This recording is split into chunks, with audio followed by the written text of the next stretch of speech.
Paano pag friends na lang kayo ng dating nililigawan mo? Masaya pa rin ako, kamo.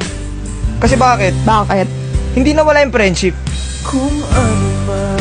Nice one na lang. Kahit sa dulo, hindi man naging kayo, meron kang siya bilang kaibigan mo.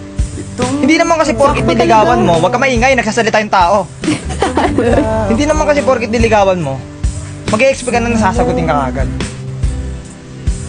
Dapat pag nagliligaw tayo, don't expect too much. Tama? Tama. Okay na yung masaya ka kasi ine-entertain ka niya. Pero yung mag-expect ka, wag ka maingay, ang ingay mo. Hindi mo nagpapaliwanag yung tao eh. Walang kwenta kasi maliwanag mo eh. O di wag na. Ganyan naman kayo mga babae. Pag nagpapaliwanag kami mga lalaki, hindi nyo pinapakinggan.